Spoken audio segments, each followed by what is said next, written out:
नमस्कार दोस्तों। जीवन और मृत्यु के बारे में ज़्यादा जानकारी किसी को नहीं होती।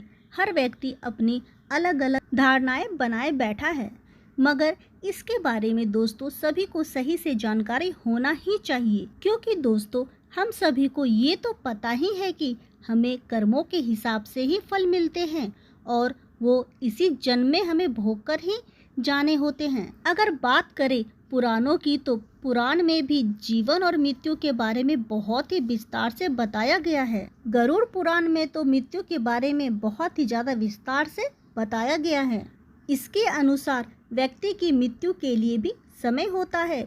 जिस तरह से हर काम को करने के लिए कोई निश्चित समय होता है और व्यक्ति को कब क्या करना है ये सब पहले से ही लिखा होता है, बस ठीक ऐसे ही मृत्यु का भी एक निश्चित समय होता है।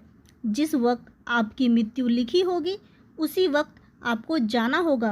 दोस्तों इसके अलावा एक और मृत्यु के बारे में आप सभी ने ज़रूर सुना होगा, जिसे अकाल मृत्यु कहते हैं।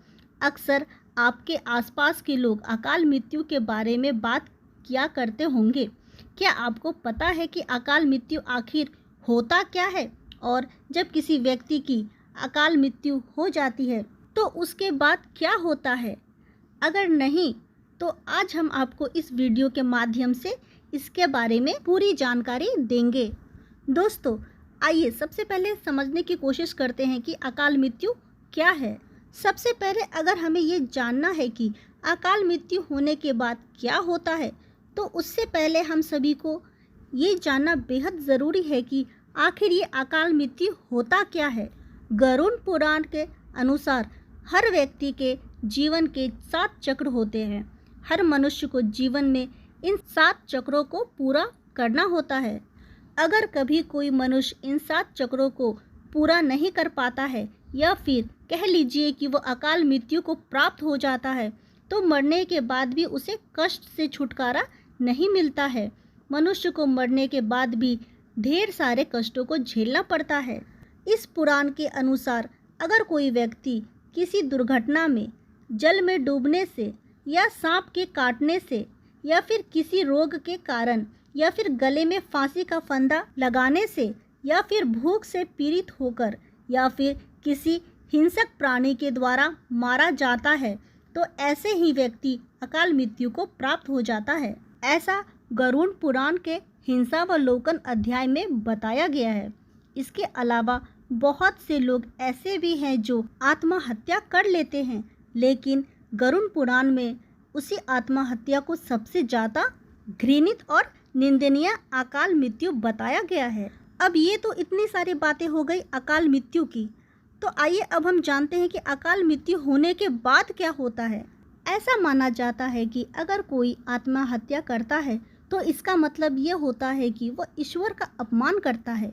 वही जिन लोगों की मृत्यु प्राकृतिक रूप से होती है, उन लोगों को 3 या फिर 10 या फिर 13 या फिर 40 दिनों के भीतर ही दूसरा शरीर प्राप्त हो जाता है। लेकिन जो लोग आत्महत्या करते हैं उन लोगों की जीव आत्मा पृथ्वी लोक पर ही भटकती रहती है। ऐसा माना जाता है कि ये आत्मा तब तक पृथ्वी लोक पर भटकती है जब तक वह आत्मा प्राकृतिक के द्वारा जो उसका निर्धारित जीवन चक्र है उसको पूरा नहीं कर लेती।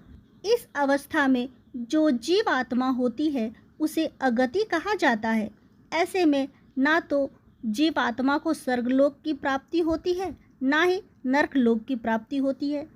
जिन आत्मा की मृत्यु अकाल तौर पर होती है उन्हें सुख, भूख, प्यास, संभोग, क्रोध, दोष, वासना, रोग आदि की पूर्ति के लिए अंधकार में ही भटकते रहना पड़ता है। ये आत्मा तब तक अंधकार में भटकती रहती है जब तक उस आत्मा का परमात्मा के द्वारा निर्धारित जो जीव चक्र होता है वो पूरा नहीं हो जाता।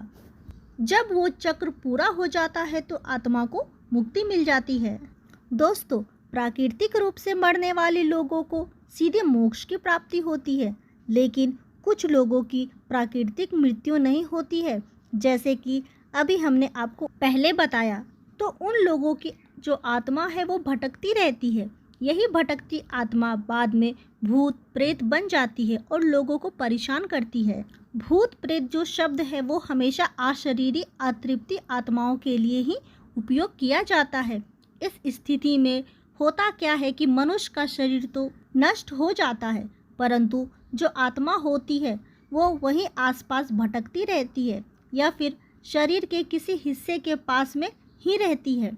इसके साथ ही आत्मा की जो इच्छाएं होती है वो भी बनी रहती है। लेकिन जैसे कि हम जान ही चुके हैं कि आत्मा के पास शरीर तो होता नहीं है, तो वो उन इच्छाओं को पूरा नहीं कर पाती है। दोस्तों, ऐसे में ये आत्माएं अपने इच्छाओं को पूरा करने के लिए अपने आसपास के व्यक्तियों को कष्ट देना शुरू कर देती है।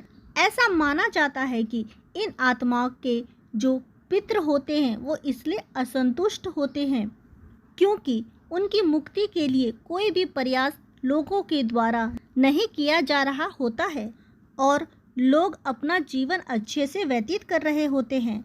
यही कारण है कि अकाल मृत्यु हो जाने के बाद जो अतृप्त आत्मा होती है वो अपने कार्य को पूरा करने के प्रयास में दूसरे लोगों के शरीर में अपना ठिकाना बना लेती है। दोस्तों, ऐसी ही रहस्यमय रोचक जानकारी के लिए अगर अभी तक आपने हमारे जीना सीखो चैनल को सब्सक्राइब नहीं किया है तो सब्सक्राइब कर ले। हम आपके लिए आगे भी ऐसे महत्वपूर्ण जानकारियाँ लाते रहेंगे।